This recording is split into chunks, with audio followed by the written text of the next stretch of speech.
¿Qué tal, amigos? Bienvenidos a esta nueva edición de Todas las Voces. Viviana. ¿Qué tal, Daniel? Muy buenas noches para todos, bienvenidos. El clip era elocuente. Vamos a hablar de este último 1 de mayo con algunos rasgos que se distinguen en esa pieza audiovisual que también nos llaman a la alegría, porque fue un primer acto de masas del 1 de mayo, superada esta etapa de la emergencia sanitaria, de la pandemia, eso como un elemento muy positivo. Y el otro, si me permiten, es la presencia de autoridades del gobierno allí escuchando el discurso del PIT-CNT, lo que, como decimos siempre, puede ser una perfecta foto de lo que es el Uruguay, con grandísimas diferencias, con enfrentamientos dialécticos, intelectuales, ideológicos de todo tipo, pero esta foto también debe ser reivindicada. Y hoy nos preguntamos en Todas las Voces, y tenemos varias voces para debatir, ¿quién mueve la rueda?, ¿no? Que en definitiva es lo que estuvo planteado por la central sindical para este 1 de mayo, que como vos decías, Daniel, el primero después de la pandemia que volvió al acto, ¿no? Pero conservó alguna de las cosas de la emergencia sanitaria, esto de las caravanas. Sí. Bueno, sirvió también para incorporar nuevas modalidades. Bueno, tenemos invitados muy especiales esta noche además. Vamos a recibir al presidente de la Cámara de Industrias, Alfredo Antía. ¿Cómo le va? Bienvenido. Un placer, muchas gracias por invitarme a esta casa. Bien, y a José Lorenzo López del PIT-CNT. ¿Cómo anda, José? Bienvenido. Un gusto estar por acá, como siempre. Y después a nuestro panel, ¿no? Bienvenidos todos. Tenemos una estrella de rock este fin de semana. Vamos a estar después compartiendo imágenes. Con nuevo corte de pelo, no sé si notaron. Nuevo viejo corte de pelo. No, tremendo. Pasaron todos por la peluquería. Vos también, Laura, ¿eh? ¿Viste cómo es? Y vos también. Renovado. Yo también, ya tengo una semanita. Una semanita. Bueno, señor, vamos a abarcar el tema del trabajo. Y vos ahí tenés el primer planteo, decís. Y cuando hablamos de trabajo, ¿de qué trabajo hablamos? ¿De aquel vínculo tradicional patrono-obrero? ¿De las unipersonales, de los empresarios que también son trabajadores, de los trabajadores no sindicalizados que también aportan valor con sus actividades, del cuentapropista, de esta situación ahora del teletrabajo? O sea, hay tantas variantes ahora en los vínculos que a veces se hace muy difícil, muy complejo transitar por el debate sobre el trabajo, por ejemplo. Sí, y hay un tema que siempre se pone sobre la mesa y es esto de enfrentar, ¿no? Empleo, aumento de empleo versus calidad salarial, aumento salarial. Pero bueno, comencemos con esta pregunta que está planteada. ¿Quién mueve la rueda, Antía? Yo creo que la rueda la movemos todos, ¿no? O la deberemos mover todos. Yo creo que acá hay que hacer un esfuerzo grande por tratar de sacar a veces esos ruidos que hace la rueda cuando gira. Del acto de ayer me dejó la sensación de que hubo algunos ruidos, fundamentalmente en el tono, en algunas cosas que se dijeron, cuando se habla, por ejemplo, de la explotación del hombre por el hombre, o cuando se acude a consignas que me da la sensación, nosotros los que estamos sentados acá, los uruguayos que nos están mirando, esperan un punto de encuentro, algo que nos distinga, como realmente los uruguayos entendemos, nos distinguimos, pero un pasito más que encuentre ese ángulo donde las soluciones salgan, donde los problemas de los uruguayos puedan verse con un color, como me gusta decir a mí, con el color de la camiseta celeste que nos une, y no estar buscando permanentemente aquello que nos falta, que nos angustia, una suerte de azuzar a la gente, a señalar eso que no está y que necesitamos, por cierto, que debemos construir, pero que como toda construcción es colectiva y debemos hacerla todos juntos. José Lorenzo López, sobre el tono del discurso, porque allí se mencionó precisamente que de pronto fue demasiado virulento en algún momento, se lo calificó por parte del secretario de la Presidencia como sesentista.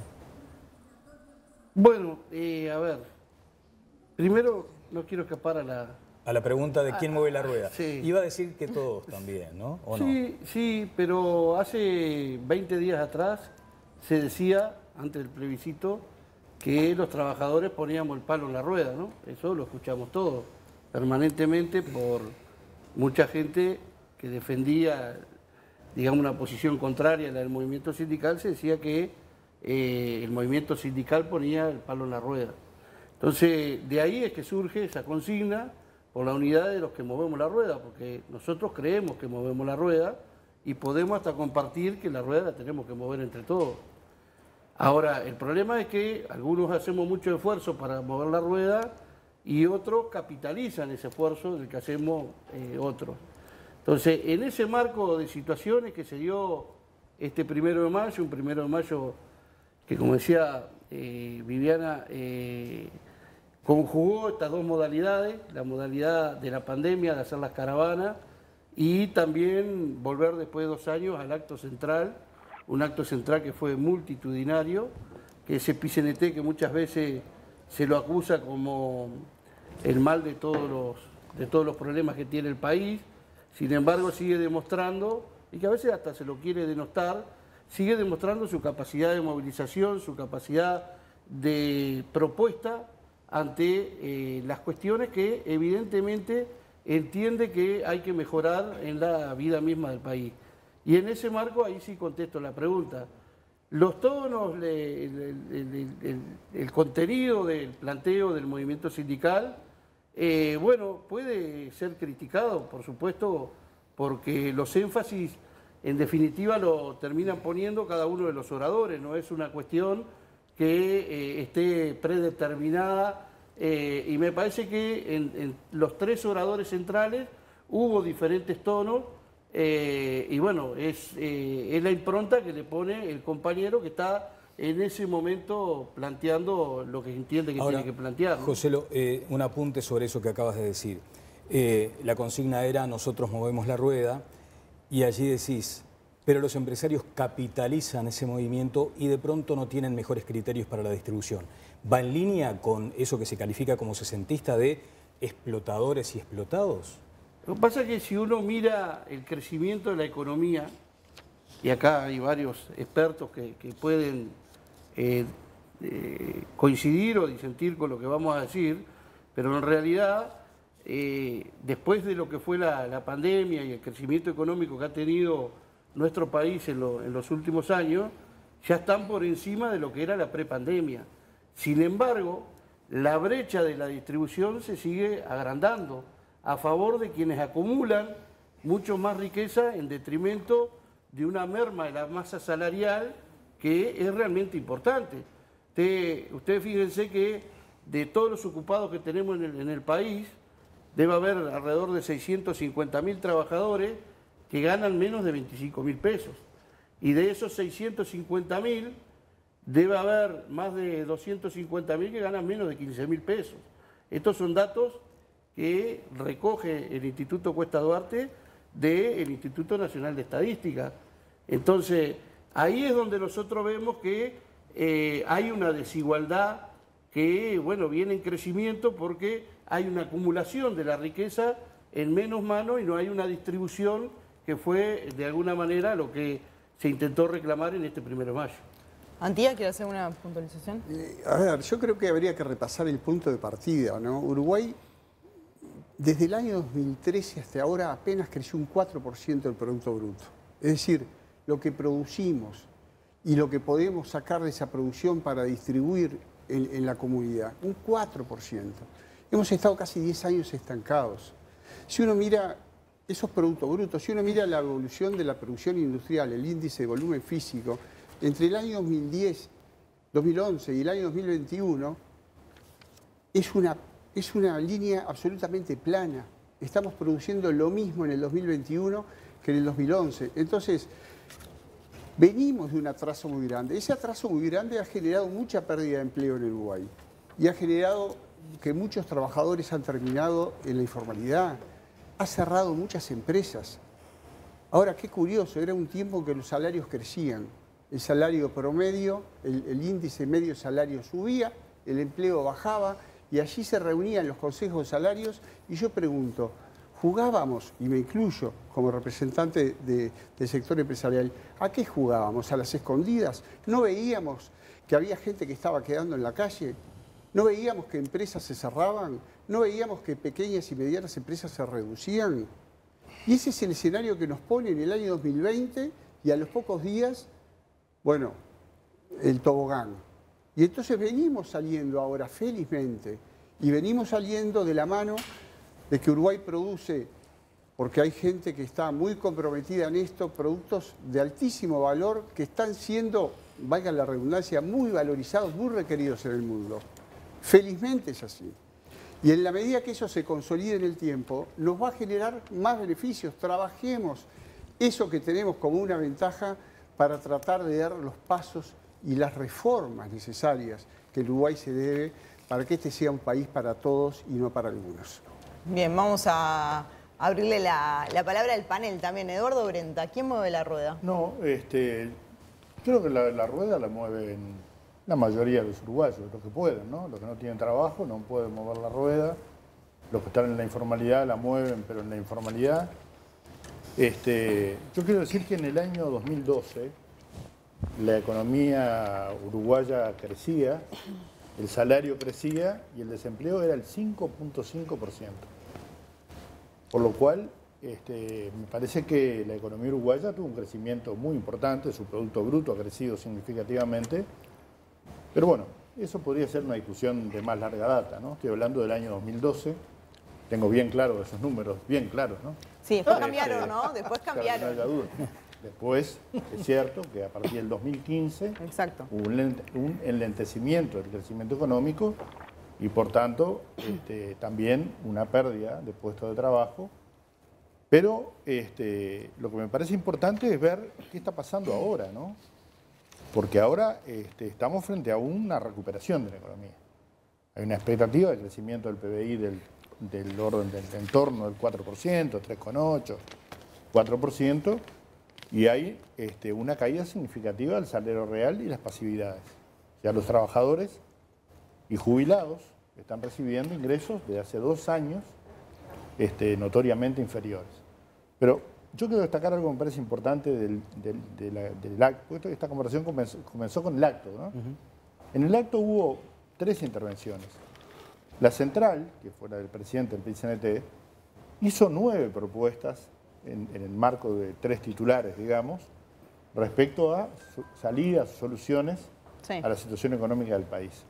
Y esto me parece muy importante porque no se encuentra en todas partes del mundo un movimiento sindical que sea capaz de proponer. Uno podrá decir que comparte o no determinadas propuestas, pero la capacidad de proponer es un aporte al debate político y social, digamos, y en ese sentido creo que hay que rescatar este aspecto, de la misma manera que hay que rescatar también la presencia de los representantes del gobierno, que estuvieron allí presentes, el secretario de la Presidencia, que por otra parte siempre fue el 1 de mayo, no es una novedad. Cuando nos daban paro a nosotros también iba el secretario de la Presidencia.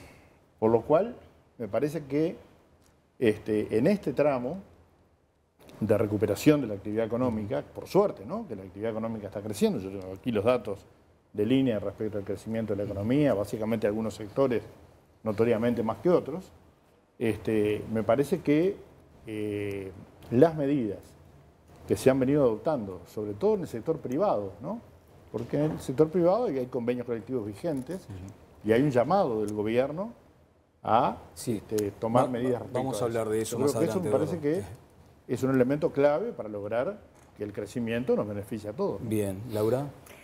Yo creo que Hay más que allá aclarar que estas medidas que se presentaron ayer en el acto, institucionalmente serán presentadas ante el presidente mañana, ¿no? Disculpame, Laura. Yo creo que más allá de que la rueda la movemos entre todos, que creo que es algo en lo que vamos a coincidir, creo que también hay muchos acuerdos en la sociedad uruguaya sobre lo que se necesita. Entonces quiero destacar primero los acuerdos para después entrar en los reclamos que se hicieron el 1 de mayo. Los acuerdos son de que es bueno que la masa salarial crezca, por supuesto, por eso el gobierno acaba de tomar la medida de adelantar el aumento de salarios y de pasividades. Hay acuerdo en que es bueno combatir el desempleo, bajar el desempleo, se están niveles de tasa de desocupación hoy por hoy similares a los 2017. Hay acuerdo en que hay que crear nuevas fuentes laborales, se han creado fuentes laborales suficientes como para capear las que se habían perdido en el año 2020. Estamos todos de acuerdo en que es bueno que el trabajador tenga cobertura de seguridad social y esté en la formalidad. Se ha logrado bajar la informalidad de 25 a 22%. Y estamos todos de acuerdo en que... Con diferencias muy notorias en cuanto a zonas del país, ¿no? Sí, pero con una gran baja de 25 a 22 que no se veía desde hace mucho tiempo. Y finalmente estamos de acuerdo en que hay que atender de manera muy especial a la población más vulnerable y bueno, y hay una batería de medidas del MIDES respecto de eso. Entonces, en medio de todos estos acuerdos, el tono confrontativo y agresivo que hubo durante el 1 de mayo a mí me pareció como fuera de lugar. Se abucheó a un ministro, se comparó al presidente con terrorismo de Estado. Entonces me pareció fuera de lugar. Y igual quise detenerme en el mensaje y dije, bueno, voy a ir al discurso de Marcelo Abdala, ¿no? Para ir más a lo que planteaban. Y ahí rescato algo que decía Joselo respecto al Instituto Cuesta Duarte. Y Marcelo Abdala habló mucho de la desigualdad de ingresos y de el crecimiento de la riqueza y la mala distribución. Yo me fui al informe de Cuesta Duarte, soy economista, tengo pasión por realmente entender los números. Y ahí en el informe de Cuesta Duarte lo que se pone de manifiesto es lo que pasó con el índice de Gini. El índice de Gini es la medida para ver cómo es la distribución de la riqueza, la distribución o la desigualdad de los ingresos. Y presenta el Instituto Cuesta Duarte qué pasó con el índice de Gini desde 2006 a la fecha. ¿Y saben cuál es la realidad? A partir de 2007 y hasta 2012 el índice de Gini bajó, es decir, bajó la desigualdad en Uruguay. De 2012 a 2021, última medida, es una plancha absoluta. La desigualdad en Uruguay se mantuvo en los mismos niveles, hubo un crecimiento de apenas 4 milésimas en el año 2020 por la pandemia y luego volvió a bajar. ¿En qué nivel está hoy? En el mismo que estaba en 2015 cuando asumió su segundo mandato Tabaré Vázquez. Es decir, preocupa la desigualdad, por supuesto. Es un problema estructural en Uruguay que hace una década que se mantiene en los mismos niveles. Entonces, el mismo Cuesta Duarte lo dice. Entonces, seamos sinceros con las cifras. ¿Eso es lo que hay que atacar? Sí, por supuesto que hay que atacar la desigualdad. Se está atacando a través de una batería de medidas del MIDES, pero seamos sinceros con las cifras del Cuesta Duarte y mostremos la realidad. Estancada la distribución del ingreso, se le podría reprochar, aparte del gobierno de Mujica, a todo el gobierno de Tabaré Vázquez y bueno, y si se quiere, estos 2 años de pandemia y de guerra de este gobierno. José, ¿algún comentario sobre esto para ir a los... Bueno, sí, el tema es que la desigualdad tiene que ver también con la acumulación, ¿no? O sea, porque primero que nada, o sea, reclamar justamente lo que está diciendo la economista en relación a sincerar los números, ese es un informe del propio Instituto Cuesta Duarte que es del PICNT, por lo tanto nosotros no escondemos la información real que hay. Lo que pasa es que lo que menciona allí es que la, digamos, precariedad, si se quiere decir, de la distribución no es nueva. No es nueva, pero se la reclamábamos al gobierno anterior también. Claro. O sea, era una cuestión que desde el movimiento sindical siempre se ha venido reclamando. Pero el problema es la acumulación de riqueza, porque hay casi 8.000 millones de dólares de nuevos depósitos en el sistema financiero uruguayo y una cifra superior en el sistema financiero internacional. Por lo tanto... ¿De dónde provienen esas fuentes? Bueno, de la acumulación de riqueza en función de la agroexportación. Sí. Estos son datos del Banco Central, sí. O sea, no estamos inventando nada. Si quieres los leo, los tengo por acá. Lo que digo es que en ese marco de situación, de la misma manera que en determinado momento el presidente de la República echó mano a los salarios públicos altos y dijo, estamos en un momento muy complicado y debiéramos establecer determinados mecanismos que nos permitan afrontar esta crisis que se está viviendo, y le puso un impuesto a los salarios más altos, ¿no? Porque eso sucedió en el 2019. Bueno, en este marco de situación, donde todavía tenemos a cientos de miles de ciudadanos en la pobreza, donde en el pico de la pandemia aumentó en 100.000 y ahora quedan todavía 60.000 nuevos pobres que se suman a los 300.000 que se había. Y en un tercio de esos son niños, niñas, adolescentes. ¿No es el momento de pedirle, como se le pidió en aquel momento a los funcionarios públicos que tenían un, digamos, ingreso más holgados que otros, pedirle a quienes están acumulando esas siderales fortunas puedan hacer un aporte a la ciudadanía, sobre todo para los sectores más desprotegidos, y con eso financiar parte de la propuesta que hizo ayer el movimiento sindical? En cierta medida, a ver, el sector agroexportador, en definitiva, va a negociar ahora, ¿no? De hecho, la ARU se distanció un poco de la Cámara de Industria y de la Cámara de Comercio y van a negociar con sus trabajadores la recuperación salarial. Creo que la Federación Rural, no, pero sí, está bien. Y bienvenido sea eso, como Digo que en ese sentido es para el sector. Es la impronta del Poder Ejecutivo, más allá que nosotros creemos que es insuficiente, pero es mucho mejor tener un adelanto que no tenerlo, ¿no? Porque por lo menos acortamos camino. Ahora, en ese marco de situaciones estamos hablando de situaciones puntuales de los trabajadores formales.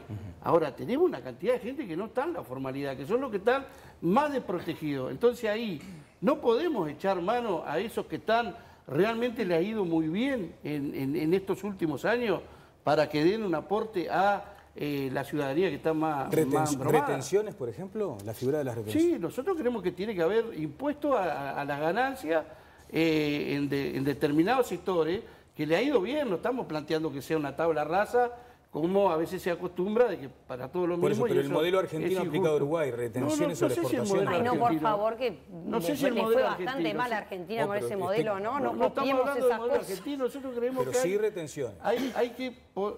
Se pueden tomar medidas a la uruguaya y temporales que permitan de alguna manera sacar a esa gente que está en la situación más complicada. Un impuesto temporal, en definitiva. Un impuesto temporal a las grandes ganancias, ¿no? Que se puede barajar de diferentes maneras. A ver, Fernando.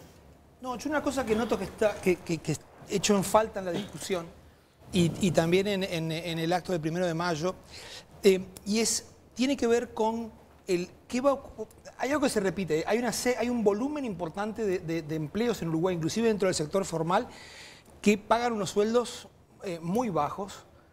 Estamos hablando de, no me acuerdo qué porcentaje, que no llegan a 20.000 o andan en 20.000. Son 600.000. Ese es un problema que en el futuro va a ser peor. Uruguay tiene, de alguna forma, tiene una suerte como de techo en cuanto a su productividad, que tiene que ver esencialmente con la formación de los recursos humanos. Entonces, y ese es el tema que es eternamente postergado, lo hemos postergado inclusive en este programa, que nos lleva nuevamente al tema de la educación y que yo no noto que esté como en el tablero. Si Uruguay no forma mejores recursos humanos, va a seguir teniendo una masa salarial de gente que hace trabajos que incorporan poco valor. Y al incorporar poco valor van a estar permanentemente enormes volúmenes de gente desfasados en cuanto a su posibilidad de ganar salarios mejores. Antía recién decía, hay sectores que efectivamente sí incorporan valor, pero son sectores que son puntuales. Estamos hablando de que, ¿qué porcentaje era, perdón? De gente que gana menos de 20.000. 650.000 personas. Es un salario mínimo. Claro, entonces si no más de 200.000 que ganan menos de 15. Bueno, ahí hay un problema que es estructural y que tiene que ver, entre otras cosas, con la estructura de la formación de los recursos humanos. Si Uruguay no mejora su productividad mejorando recursos humanos, este problema se va a seguir arrastrando a futuro. He hecho en falta un poco una reflexión sobre eso. Pancho. Bueno, hay que ponerse de acuerdo con lo que está pasando. Yo creo que el gran tema acá es qué es lo que está pasando. ¿Hay mayor desigualdad? No. No hay mayor desigualdad. Todo el discurso que va en el sentido de señalar con énfasis el 1 de mayo o cualquier otro día de que hay más desigualdad en Uruguay no es verdad. Como bien lo dijo Laura Raffo, los datos del INE son contundentes en ese sentido. Hoy incluso hay menos desigualdad que en el año 7, el 2007, 2008, 2009, 2010. Es decir, no es que llegó un gobierno neoliberal que favoreció a los más ricos y generó más desigualdad. No es verdad. Y eso es lo que se escucha muchas veces desde ámbitos sindicales. 2. ¿Se precisa mejorar salarios? Sí, se precisa. ¿Es tan fácil como aumentarlos? No, no es tan fácil como aumentarlos. Porque está vinculado, obviamente, como todos sabemos, a la productividad. Y allí está el tema que decía Fernando con toda razón, que uno puede querer pagarle 40.000 pesos a una persona, pero si su aporte no es de 40.000 pesos, la empresa se va a fundir, así de sencillo. Y eso es lo que muchas veces dicen los empresarios. A ver, no es verdad que los empresarios sean gente malvada, que lo que quieren es explotar a la gente y que haya sectores de grandes ganancias, que hasta todavía no sé cuáles son en concreto. ¿Qué es una gran ganancia? ¿Cuáles son esos sectores? Por supuesto que hay gente que planta soja y que le va muy bien, sin duda, claro que sí. Por supuesto que hay gente que vende ganado y le va muy bien desde toda la vida, de la época de Hernandarias hasta nuestros días. Está bien todo eso. Ahora, ¿eso implica que haya que ponerle más impuestos y entonces ¿matamos a la gallina de huevo de oro? Sí, porque el empresario, en este caso hoy, por ejemplo, en Telenoche presentábamos, ¿no?, un aumento del 28% en las exportaciones, allí una vez más la carne bien arriba, la soja, la celulosa. Entonces hay quienes dicen, bueno, fantástico, estos sectores funcionan bien, pero también emplean. Pero por emplean eso a la mucha ARU dice, gente. yo puedo pagar más y voy a Y es lo que en darle principio va a suceder. razón al gobierno. A ver, Brenta, Yo por quiero favor. seguir con Brenta el cuadro que Laura hacía mención para mostrar, no sé, el cuadro no se puede ver porque es muy chico, pero es el informe del Cuesta Duarte, donde efectivamente desde 2006 a 2012 hay una caída abrupta de la desigualdad en el Uruguay. Una importante caída ¿Y de la luego? desigualdad. Luego hay Plancha. una situación de Estabilidad. crecimiento y ahora hay otra vez una caída de la desigualdad, un aumento, perdón, de la desigualdad en los últimos tiempos. Obviamente uno No, puede perdón, comprender... un aumento en el 3 2020 de 4 décimas Ahí y está. luego se vuelve al mismo nivel que en Ahora está en el 2015, primer año de Tabaré Vázquez. 0.386, Lo que dije. Sí, claro. y el 0.383 Exacto. en 2019. Hay El 3 décimas el más 2021 ahora que y antes. 2021 igual que primer año de Tabaré tengo Vázquez y cuatro. fue plancha. Sí, yo también. Está, por eso. Entonces, Pero Eso es además del tengo INE. la la planilla pregunta con es del INE, por eso digo, Son del INE y ¿es lo verdad refleja. que hubo una abrupta caída de la desigualdad entre el periodo 2006-2012, luego un lentecimiento y ahora hay un crecimiento leve de la desigualdad nuevamente? No hay un crecimiento Tengo leve. los datos acá. Sí, pero es un tema metodológico. Entonces, mi pregunta es la marginal, siguiente, Eduardo. sobre temas salariales, ¿no? Porque mucho de esto tiene que ver con la negociación colectiva. Aquí tuvimos una primera ronda de negociación durante la pandemia donde el PIT-CNT aceptó no negociar. O sea, no hubo incrementos salariales en el año de la pandemia porque se priorizó el empleo. Esto Lo me del parece que es un puente, lo del elemento puente. muy importante a destacar, ¿no? Pues no olvidemos la situación del 2020. Luego, en el 2021, empieza a recuperarse la economía, ¿verdad? Y se va a una ronda de consejos de salarios donde se toma como eje la inflación proyectada por el gobierno, cosa que se había hecho siempre de esa manera. ¿Cuál es el tema? Hay dos temas, uno muy importante. No se estableció ningún mecanismo de cláusula gatillo que dijera que si la inflación se disparaba, los salarios iban a acompañar esta evolución. Eso no pasó. Tampoco Y se por paró la suerte el inflación. gobierno No lo decidió puso el aumentarlos no lo de puso el antemano, ¿no? gobierno. No, está bien, pero Es no bueno. se paró la No lo puso el inflación gobierno. tampoco. Eso es bueno, ¿o No no? estaba en la pauta del gobierno. Que se haya decidido aumentar. No, perdóname, Laura. Es ¿No? muy malo Ah. que en la pauta del gobierno no estuviera la posibilidad de prever que en un crecimiento de la inflación los salarios acompañaran. Por lo tanto, ahora, reconociendo este error, ¿verdad? Porque la inflación está muy por encima de la pauta, se plantea no un aumento, yo me resisto a llamar aumento a esto, que es un adelanto, ¿no? Así fue planteado con claridad, un adelanto del ajuste del mes de enero. O sea que en enero te van a sacar lo que te dieron ahora. Pero los trabajadores privados, que son los que a mí me preocupan relativamente más, porque están sometidos a la negociación colectiva, tienen convenios vigentes con estas cláusulas. Por lo tanto, dependerá de la voluntad. Esto lo dijo el ministro, ¿no? No lo digo yo.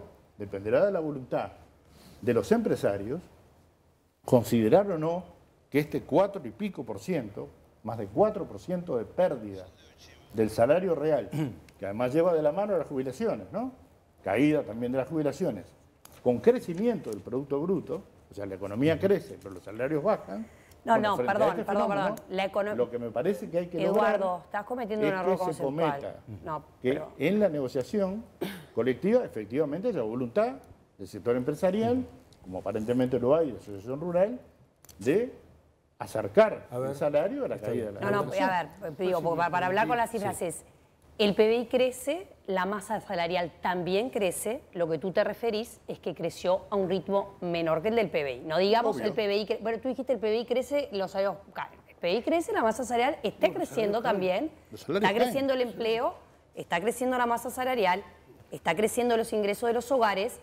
No, pero yo no hablé de Debería, masa y lo que salarial, todos yo hablé estamos de de acuerdo salarios. Son es cosas diferentes. la masa salarial está creciendo y lo que todos estamos de acuerdo es sería bueno que creciera más rápidamente y por eso el gobierno tomó las medidas que tomó de El aumentar gobierno no tomó una adelantadamente. medida con el sector público y con los jubilados. En la negociación de los privados no tomó ninguna a los medida. privados Vamos a ver la respuesta de los revisar el privados tema. ahora en un ratito. Claro que porque esa es una de las preguntas, Viviana. Sí, porque además, justamente, ¿no?, desde el otro lado del sector empresarial también sienten que el gobierno, con esta recomendación, que es lo que puede hacer, porque no se puede meter en una empresa privada, también siente que en definitiva bajó línea. Pero vamos a un auspicio y enseguida seguimos con la discusión.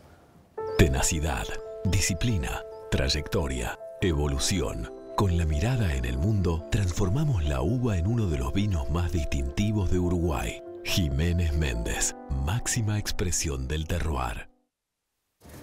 Bien, Alfredo Antilla, usted estaba pidiendo la palabra por algunas cuestiones que se comentaron, pero en todo caso vamos primero a eso que acabamos de mencionar. Los correctivos que pidió el gobierno, el Poder Ejecutivo, ¿los van a acompañar? ¿En qué medida? ¿Qué están haciendo allí? A ver, partimos de la base que tenemos acuerdos firmados, ¿verdad?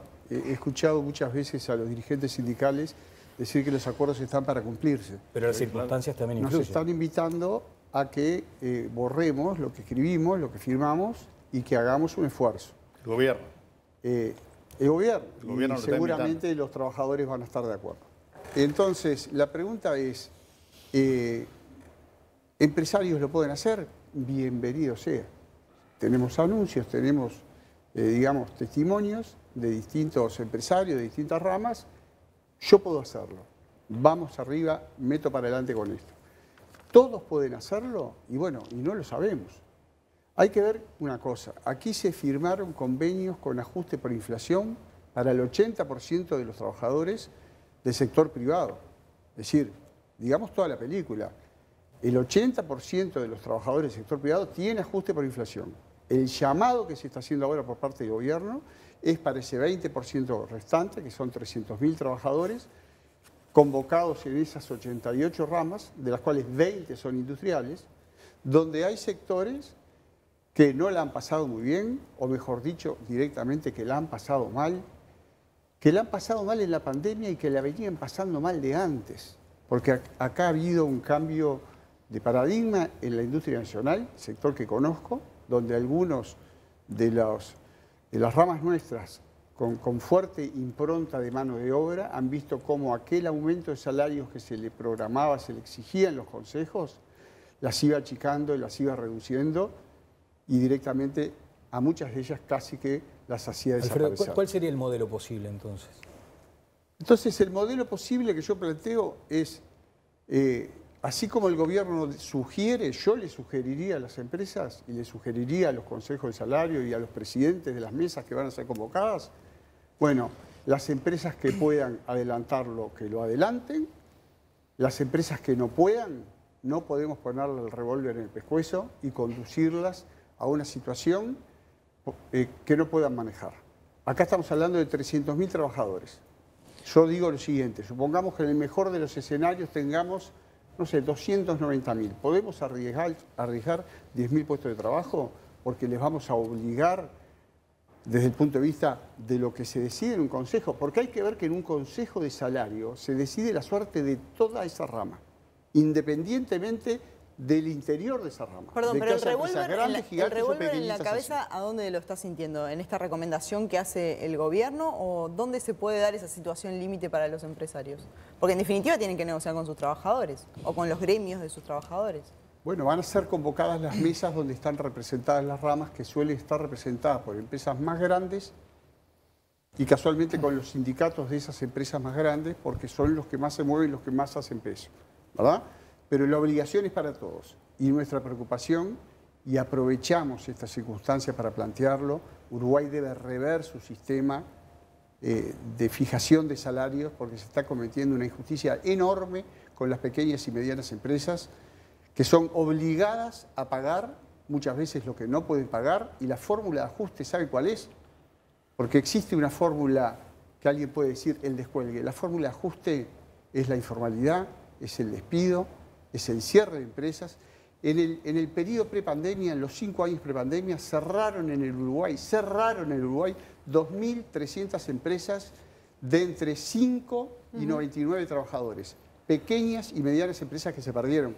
además de perderse 60.000 puestos de trabajo y 24.000 puestos industriales. Pero eso está en la agenda, ¿no? El ministro Mieres dijo que se va a revisar la forma en la que se estructuran. Recibimos la noticia con esperanza, leímos sus declaraciones en búsqueda esta semana, en el sentido de que se va a trabajar, digamos, se va a mirar hacia adentro.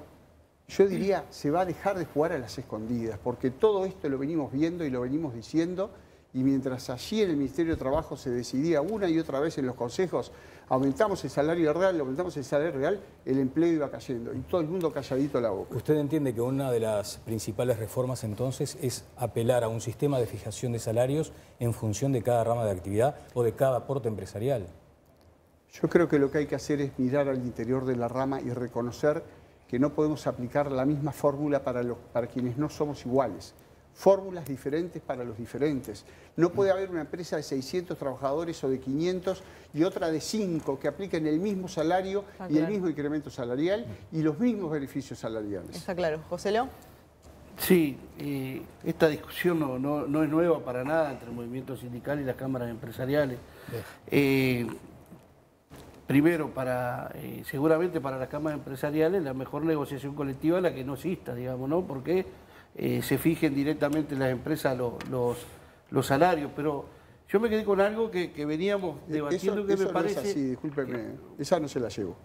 Bueno, esa no se la llevo. No la lleve, tiene todo el derecho de llevar lo que usted quiera. Esa no se la llevo. Yo lo que creo es que el planteo que usted estaba haciendo viene en esa, digamos, dirección de rever en los consejos de salario, que en definitiva lo que fijan son los mínimos salariales para cada rama de actividad. Después hay empresas que pueden dar más y hay mecanismos de descuelgue que están previstos en el propio Consejo de Salario. José Lorenzo, ¿me permite? Pero si en plena pandemia hubo 5 descuelgues en el Ministerio de Trabajo, tenemos decenas de miles de empresas en Uruguay. Pero ¿sabe por qué no se descuelgan? ¿Sabe por qué no se utiliza más el mecanismo de descuelgue? Porque tienen que presentar la información. Y cuando tienen que presentar la información, las empresas prefieren pagar directamente... Pero José, discúlpeme, no tengo que interrumpir. Discúlpeme, ¿usted imagina una empresa de Salto que venga a Montevideo con abogados, contadores, a mostrar todos los números para decir y poner el pescuezo, mire, me estoy fundiendo, no puedo pagar los salarios que aquí se decidieron? Hay mecanismos para todo ese tipo de salvaguardas que tiene que haber. Pero yo quería ir a otra cuestión que me parece que es la de fondo, porque se venía tratando acá y quedó media trunca. Como todos acá parece que confiamos en la fuente del INE, yo quiero leer 3 cositas que son muy importantes que plantea el INE. Por ejemplo, la rentabilidad de la industria exportadora se encontró en el 2021 con su nivel máximo desde que se calcula, con un aumento del 17.5% respecto al 2019 y registros superiores incluso al 2008 y 2011 considerados de auge. Pero mire este dato que me parece que es más importante. Los 20 sectores que más crecieron en la industria manufacturera aumentaron la producción un promedio del 20% en el 2021 frente al 2019. Pero en ese mismo periodo el empleo bajó al 0,3%. Bajó el 0,3%. Estos son datos que de alguna manera dejan de manifiesto de que el tema de la desigualdad puede medirse por ese índice, pero también por la acumulación de riqueza de determinados sectores, que son a los que nosotros apelamos, el planteo que se hizo ayer en el acto central, a que hay empresas, hay muchas empresas que le ha ido muy bien y que podrían, en una situación tan compleja, temporalmente hacer un aporte extraordinario para sacar a nuestra gente de determinadas situaciones que son muy complejas. Consulta, porque además a mayor exportación, mayor caudal monetario, mayor ingreso económico, ¿no hay acaso mayor renta? ¿No hay que pagar más renta, por ejemplo? En general, cuando una empresa empieza a tener un resultado mayor al que venía teniendo, si sus costos no aumentan, puede tener mayor rentabilidad. Estamos en un caso en el cual los precios de los commodities han subido, pero el dólar ha bajado, ante lo cual la empresa que recibe un precio mayor al de antes, cuando cambia a pesos uruguayos para pagar sus sueldos y para pagar sus gastos, no necesariamente la ecuación le termina cerrando. La Unión de Exportadores ha presentado quejas respecto a qué pasa con el tipo de cambio. Esto lo sabemos siempre que cae el dólar, bueno, quienes reciben ingresos en dólares, después tienen que pagar costos en pesos, se ven afectados. Yo de todas maneras no coincido con lo que decías, Joselo, de bueno, el índice de Gini sirve, pero también hay que medirlo así. Bueno, cuando una medida existe y es aceptada internacionalmente. Bueno, no puedes elegir. Decíselo al gobierno que no puedes elegir la pérdida medirlo. del salario público la mide de otra manera no que no puedes con el elegir, no puedes elegir medirlo con un índice, no según si a ti te conviene o no.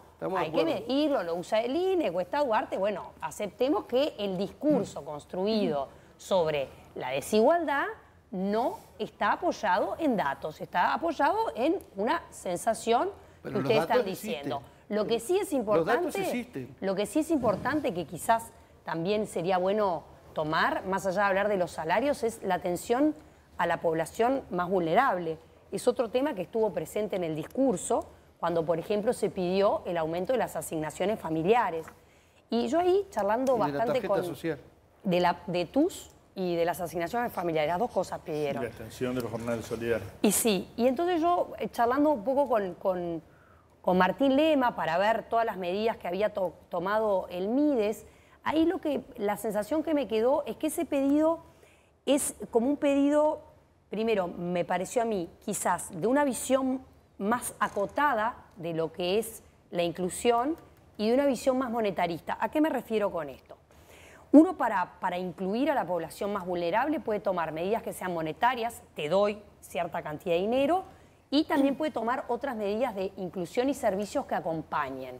Por ejemplo, en el caso que es más lo que ha decidido hacer el MIDES, además de todas las partidas monetarias, que no vamos a aburrir recitando todas las que hay porque están ahí a disposición, publicadas por Presidencia, por el MIDES. Sí, y además nos fuimos un poco de tema que es el trabajo, el empleo, el salario. No, pero para mí no nos fuimos de tema porque es los reclamos del 1 de mayo. Está bien, pero... 1 de mayo reclamaron, dijeron que había desigualdad, que había que proteger a los más vulnerables y reclamaron una serie de políticas del MIDES. Entonces, uno tiene que mirar. Entonces, el MIDES, por ejemplo, bono crianza, partida monetaria de 2.000 pesos, estamos hablando de partidas monetarias, 2.000 pesos embarazadas y madres de niños de hasta 3 años.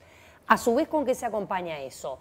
Con una beca para que donde no hay CAIF puedan asistir a un jardín de infantes. Eso no es una partida monetaria, no es asignación familiar, pero acompaña. ¿Con qué se acompaña también? Con que te atienda un técnico social para poder incluirte. ¿Con qué se acompaña? Con una capacitación a esas madres para enfrentar situaciones de riesgo. Entonces yo creo que la visión de inclusión no tiene que ser solamente una visión acotada hacia aumentar la asignación familiar o la tarjeta TUS. Yo creo que tiene que ser una visión más amplia donde se le den verdaderas herramientas y servicios para que las personas vivan la inclusión en manera más global. Bien. Mucha de esa gente sigue comiendo en ollas populares, ¿no? Obviamente. Bueno, perdón, ollas populares que recibieron más recursos y que además también se amplió el Sistema Nacional de Comedores, y que capaz que ¿no? algún día el gobierno tiene que reconocer la contención social que le ha dado eso durante toda la pandemia al propio gobierno. Y muchas de esas ollas populares también la sostiene y la banca el propio movimiento popular. Vamos a ver uruguayo. qué dijo la gente a propósito de este sondeo que planteó en Todas las Voces. Allí se consultaba precisamente qué es lo que la gente elige a la hora de tener un trabajo. Que se valora más, exacto, ¿no? O sea, la ventaja de que puedan responderlo aquellos que efectivamente tienen trabajo. Después hay una cantidad que lo sigue buscando. ¿Y qué da eso? Exacto, 26% valora el salario, 53% valora la estabilidad, 15% la flexibilidad y el 6% la capacitación. Votaron pocos millennials acá, ¿no? Porque los millennials y las nuevas generaciones además, lo de la estabilidad ya no lo valoran tanto. Y este 6% de la formación va a enojar bastante a Fernando Santulo. Auspicio ahora, a ver. Viví el puesto. Viví Uruguay. Gastronomía, estilo y tradición en uno de los lugares más lindos de Carrasco. El Puesto, la parrilla tradicional de Montevideo. Bueno, tal vez hoy no quedó claro el hecho de que José lo planteaba lo de las retenciones. Y lo que hacen como precisiones algunos sectores agropecuarios, empresarios ganaderos, empresarios de la soja, es decir, sí, efectivamente, a mí me puede estar yendo muy bien, pero voy a pagar más impuesto a la renta. Y además me tengo que cubrir por si mañana tengo también un tema con las inclemencias climáticas, que viste que son muy frecuentes. Eso es lo que te quería consultar. ¿Vos entendés que de todas maneras hay que establecer un impuesto especial ante una circunstancia especial? dentro de las propuestas que ayer se intentaron plantear y se bajaron, hay una que tiene que ver con eso, que quedó media trunca por determinadas cuestiones, pero que hace justamente a eso, a cómo entendemos desde el movimiento sindical que se puede financiar estas propuestas. No tiene que ver con las retenciones, digamos, tradicionales que se está hablando, sino, por ejemplo, con ajustes tributarios temporales que permitan de alguna manera el impuesto al patrimonio un 10%, salvo aquellas empresas con rentabilidad negativa, subir el IRAE para aquellas empresas que tengan una renta neta superior a 1 millón anuales, que declaren ganancias superiores al 25% a las del año anterior, pagando en vez de un 25, un 35%, cuestiones que entendemos que temporalmente se pueden utilizar de la misma manera, vuelvo a plantear, de que en su momento el gobierno entendió que había que ponerle un impuesto a los salarios altos del sector público para salvar una situación bien compleja que había en ese momento. Entonces, en ese marco de situación creo que hay chances de que, en definitiva, se puedan tomar medidas focalizadas para determinados sectores, donde aquellos que más han tenido crecimiento puedan de alguna manera aportar para ese sector, ¿no? Pero perdón, ¿no? Porque digo, el impuesto es la segunda vez que usted menciona ese impuesto que se instaló a los funcionarios públicos en la pandemia. Fue un impuesto por 3 meses. Sí. Y fue un saludo, que me disculpe, por 3 meses lo que hay que saludo, poner ahora un también. saludo a la bandera. Saludo a la bandera, mire bueno, usted. pero permítame decírselo de siguiente modo. El gobierno se veía en ese momento frente a la incertidumbre, no se sabía qué iba a pasar. El sector privado, quizás muchos bajaron la cortina y no se sabía cuándo le iban a volver a venir. El sector público, José Lorenzo, todos sabemos cuál es el estado de ánimo. Yo no estoy criticando. El sector público vivió todo ese proceso. Yo no estoy reivindicando que se le devuelva esa plata a quienes se la sacaron. En su momento, nosotros lo dijimos, la rebaja salarial de todo el sector público también aportó en este sentido para el crecimiento que ha tenido la recaudación del Estado. Ahora, yo lo que digo es, de la misma manera que el gobierno en su momento entendió que a determinado sector le podía pedir ese esfuerzo, no es momento ahora, cuando todos sabemos que hay grandes empresas que se han enriquecido en estos 2 años por encima de lo que venían creciendo en años anteriores, de pedirle que hagan un esfuerzo temporal por 2 meses, por 3 meses, para sacar a la gente que está más abajo de la lona. No hay una posibilidad de eso. Mire, José, no hay una solidaridad del campo empresarial para eso y de las cámaras empresariales. José, porque es muy fácil pedirle al Estado. Ahora, cuando hay que ponerle la AMI 8, ahí parece que no hay. José, usted me dice que es muy fácil pedirle al Estado cuando... Yo les pregunto algo, usted es funcionario público, sí. Los funcionarios públicos que nos están mirando y no se enojen, pero en algún momento de la pandemia, ¿pasaron la angustia de saber qué iba a pasar con su trabajo? No quiero polemizar sobre esto, pero es la realidad. En ningún momento vivieron los nervios de lo que podía ocurrir, no existe el seguro de paro parcial, si se enferman no pasa nada, cobran el salario. Entonces yo lo que digo, para referirse al sector privado, y no me refiero a lo que están ganando mucho ahora, pero, y el gobierno responderá si pero déjeme responderle, yo lo que digo es que cuando hablamos y cuando vemos la vida laboral, una cosa es verla del sector público, donde están todas esas seguridades, y otra cosa es verla de los sectores que estamos en competencia con el mundo. Pero entonces bajan los precios allá y nosotros o nos adaptamos o cerramos. Le vuelvo a reiterar lo mismo. Nosotros hoy no estamos reivindicando que se le devuelva la plata a la gente que se le sacó en el sector público. Lo que sí vamos por supuesto, a pelear, porque fue un compromiso asumido por el gobierno, que la rebaja salarial que se aplicó en el Estado a los funcionarios públicos, que en el primer año, con una inflación del 9,41, tuvimos un ajuste de un 4,41, por lo tanto perdimos ese primer año un 5% y el segundo año perdimos un 1%, nosotros vamos a entrar a negociar ahora con el gobierno cómo podemos de alguna manera recuperar ese salario perdido. Ahora, eso ya está y lo vamos a discutir con el gobierno. Yo lo que pongo como ejemplo es como en ese momento de crisis que hoy todavía se están sufriendo esos coletazos, que tenemos más de 300.000 uruguayos que están en una situación bien compleja, que el 30% de esos uruguayos son niños, niñas, adolescentes, y tenemos, por otra parte, de la agroindustria, de los sectores más pudientes, una recaudación en el sistema financiero muy importante. ¿No es el momento de pedirle una ayuda a esa gente? Debería partir de ustedes mismos la posibilidad de ver si no podía hacer un aporte para esos sectores. No le estoy pidiendo que usted le pague impuestos al Estado para que yo gane más sueldo. A ver, José Luis. No le estoy pidiendo eso. Una sola respuesta. A raíz de, porque lo ha dicho Fernando Pereira varias veces estos días, y usted lo ha repetido por lo menos 2 o 3 veces, acerca de los depósitos en el sistema bancario y en el exterior. En el año 2005 había 10.000 millones de dólares depositados por uruguayos y personas jurídicas, es decir, no sabemos cuántas empresas habría ahí en el medio. En el año 2020 había 30.000 millones. Ahora subió a 39.000 millones. 31.000 millones en el 2020. Ahí va. Es decir, pero, a ver, en todo ese periodo difícil, ¿el PIT-CNT dijo algo sobre esos 20.000 millones que se acumularon en el exterior? Entonces, yo creo que tenemos que ser consecuentes, coherentes y tratar de mantener los discursos. Hay gente que gana más, bienvenido que sea. Yo deseo que le invierta en el país para que mueva la rueda esta, que es la que nos convoca hoy. Ese es nuestro objetivo y preocupémonos. Pero ¿sabe qué, José? Le acabo de decir que hay industrias que aumentaron el 20% de su producción y el empleo en esas industrias cayó a un 0,3%. Pero ¿sabe qué es lo que pasa? Entonces, déjeme agregarle un concepto que tenemos que decirlo acá.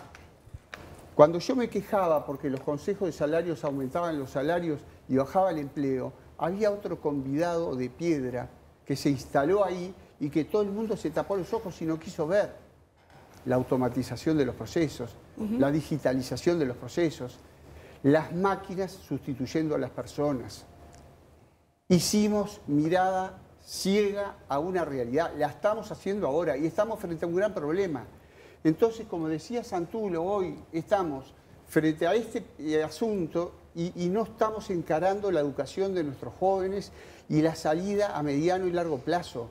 Estamos frente a un grave problema. ¿Cómo lo solucionamos? Totalmente. ¿Cómo lo solucionamos? En eso hay un puesto en una empresa pública y hay 20.000 anotados. Ese es el Uruguay que queremos construir. Hay un punto en el que también coinciden, perdón. Pero en eso coincidimos. Y hay un punto en el que el gran tema ahora es ver cómo podemos generar empleo. Pero hay un punto en el que también coinciden, y estuvo planteado ayer en el acto, y Antía, usted lo ha dicho también, esto de cómo nos cuesta también reforzar la industria uruguaya, ¿no? Desde el sector público no se ha apostado a que se compren productos uruguayos. Usted lo ha mencionado también, si no me equivoco. En ese punto tienen acuerdo. Entonces, ¿qué es lo que pasa en ese sentido? ¿Por qué no se logra potenciar? Bueno, a ver, hemos tenido algunas reuniones con el PIT-CNT sobre esto. Nosotros tenemos un proyecto. Solicitamos al gobierno la revisión del margen de preferencia nacional para la compra pública, que hoy es de un 8%. Bajísimo. Fíjense ustedes, ¿no? El gobierno en Paraguay es de un 40%, era de un 20% y lo subieron a un 40% por razón de la crisis económica que vive el país. El presidente de la calle coincidió todas con estas eso cosas salen dinero. Yo no me siento con la autoridad de pararme en el pedestal y ponerme a los gritos porque no quiero... Lo que vi ayer en el acto del PIT-CNT, no quiero hacerlo yo ni quiero que lo haga nadie, porque quiero buscar el punto de encuentro, porque la frazada es corta y si compran más caro, entonces quizás no tengan dinero para las ayudas sociales que hay que hacer. Entonces acá el problema lo tiene la ministra de Economía, que tiene que administrar lo poco que se tiene para todo lo que se demanda. El asunto es que tenemos que pensar cómo hacemos crecer el país y cómo gastamos menos en cosas que nos van a hundir.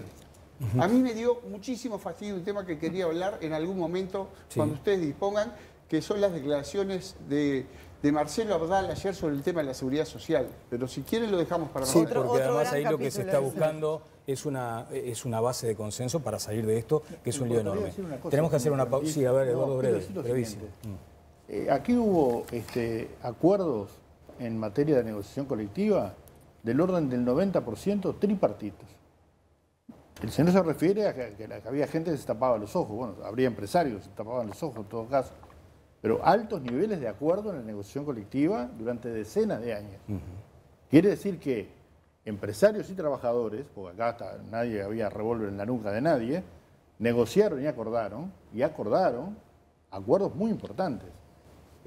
Entonces, no me gustaría que se siga repitiendo algo que no es cierto, y es que hubo todo un largo periodo donde se aumentaban los salarios, parece que era un loco, ¿no? Y eso generaba miles de puestos de trabajo. Yo sé que los empresarios saben defender sus intereses, ¿no? Entonces, en realidad, el relato no es correcto, porque en realidad la historia mostró altos niveles de acuerdo, y es más, y mostró que cuando empezó la pandemia, el PIT-CNT renunció a ese incremento salarial que podía haber peleado.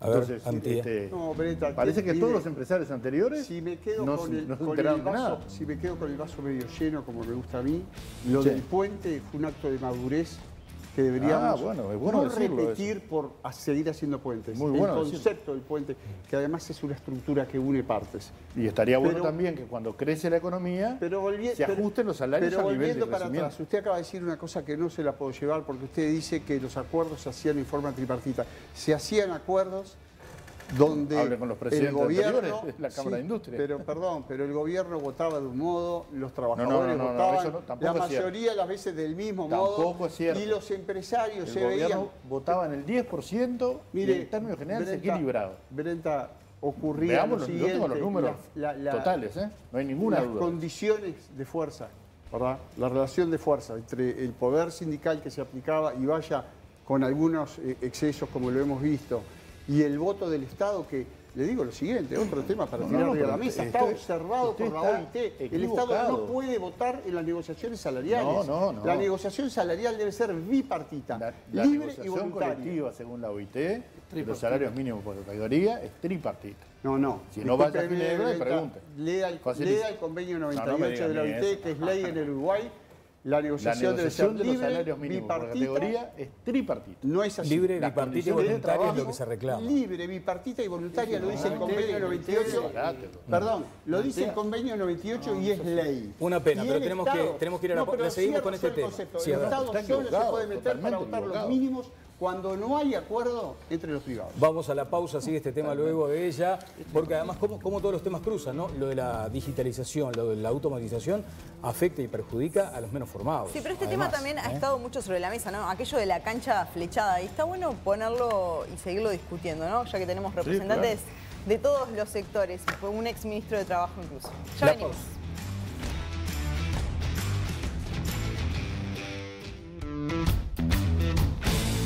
Bueno, seguimos adelante. Este tema también justifica los puntos suspensivos. La tenemos que seguir. Tramo final igual. Tenemos poco tiempo, pero quedaron buenos temas planteados. Lo último era esto de la flechada de cancha en los consejos de salario. Me pareció interesante, ¿no? Porque en algún momento se dijo que el Frente Amplio lo flechaba para el lado de los trabajadores, y ahora en la tanda también estuvo el tema de si estaba flechado para el lado de los empresarios. Exacto. La cancha embajada. Ya podemos fijar un momento para ese programa. Pero estaba el tema de la previsión social, que a usted en particular le preocupa mucho. Brevísimo, Alfredo, que nos estamos yendo. Estuvimos más de un año trabajando en la Comisión de Expertos de la Seguridad Social. Se hizo un documento de diagnóstico y se hizo un documento de propuestas. Estaban representadas las fuerzas sociales, jubilados, PIT-CNT, partidos políticos, empresarios. Y en el diagnóstico, no en las propuestas, ya en el diagnóstico no hubo acuerdo. Frente Amplio votó en contra, PIT-CNT votó en contra, jubilados votaron en contra. Estaban viendo un hueso quebrado, una fractura expuesta, y se pusieron a discutir si era una luxación. Entonces yo digo, ¿cuál es el clima de encuentro que buscamos para tratar de solucionar lo que nos trasciende? Esto de la seguridad social nos trasciende a todos los que estamos acá, y tenemos la obligación de solucionarlo para las generaciones que vienen. Joselo. Bueno, tan equivocados no estaban, porque ahora los propios senadores del partido de gobierno, he visto manifestaciones de Gandini y de Penades, que dicen que bueno, que va a haber que buscar un consenso para avanzar en esa discusión, si no, por un cálculo político, entienden que no lo hay que hacerlo ahora.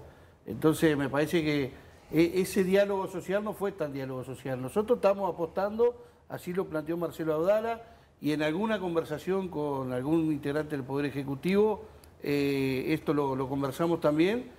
La idea es crear un ámbito realmente de diálogo social para ver si se puede avanzar en una cosa que todos sí coincidimos, que hay que buscar una solución. Sí.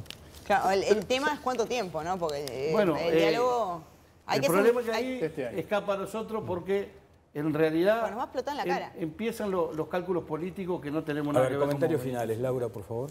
Bueno, el tema de la seguridad social a mí me parece que es absolutamente urgente porque tenemos una masa de trabajadores que no logra financiar a quienes necesitan cobrar su jubilación y eso es matemática pura, ya lo reconocieron otros gobiernos. Danilo Astori lo decía en su momento, que es urgente, que había que hacerlo, que era impostergable. Fernando.